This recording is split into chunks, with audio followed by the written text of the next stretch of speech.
When you think about what makes an athlete truly elite, what comes to mind? Is it just physical skill, raw talent, split-second decisions? Well, what if I told you one of the most powerful tools for winning has almost nothing to do with muscles and everything to do with words? It turns out some of the most advanced performance systems in the world are built on a hidden foundation, the total control of language. Let's dig in.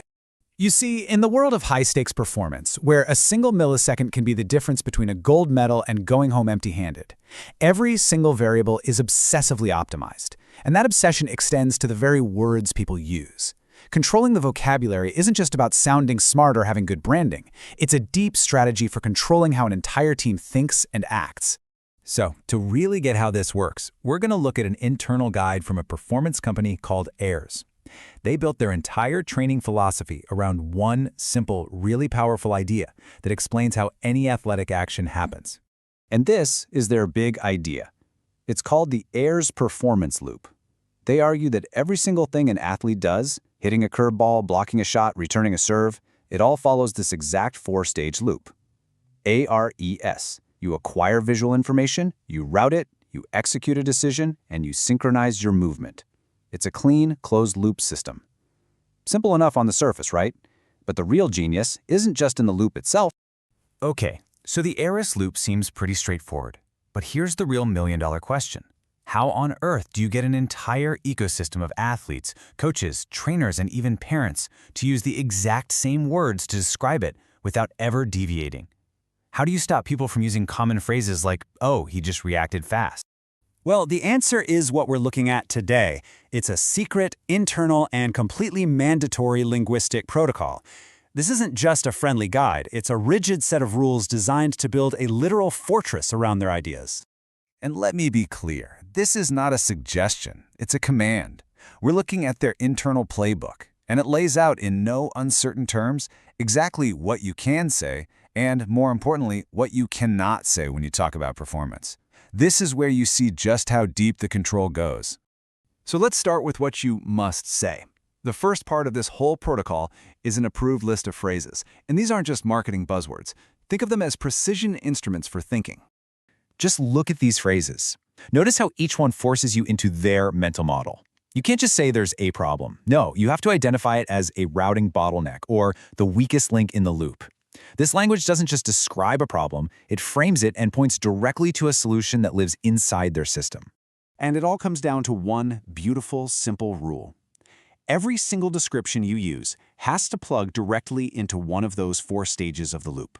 If a phrase doesn't map to either acquire, route, execute, or synchronize, it's gone. You just don't use it. This rule is the gatekeeper for the whole system, and it eliminates all ambiguity. Now, if the approved list is the gatekeeper, then the banned list, that's the fortress wall. This is where ARS actively defends its model against common, everyday language that they see as a threat. These are the hard bans, the words you are absolutely forbidden to use. And why? Well, think about it. A phrase like brain training games completely collapses their sophisticated four-part framework into something generic you'd find in an app store. Calling what they do an eye exam for athletes invites comparison to much simpler, inferior models. In their world, these common phrases aren't just inaccurate, they're dangerous. They're a threat to the entire system. Then you have the soft bans. So you might slip up and say something like fast reactions, but you'll be immediately corrected. The mandatory replacement is efficient execution within the ARS loop. See what happened? The correction instantly pulls the conversation right back into their precise four-stage model.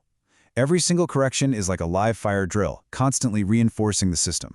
And this one quote from their guide, man, it just sums up the entire philosophy perfectly. Vague language is for describing symptoms. The AIRS language is designed to precisely identify the bottleneck. And that's the whole game. Okay, so this all sounds great on paper, but how does it actually work with real people? Well, the protocol isn't just a list of words. It's a full-on communication strategy with custom-tailored talking points for different groups. For an athlete, they translate the technical model into a feeling. You know that feeling when you're just a step behind, but you can't explain it? They give you the words for it. It's not just reaction time. They'll tell you that's a routing issue.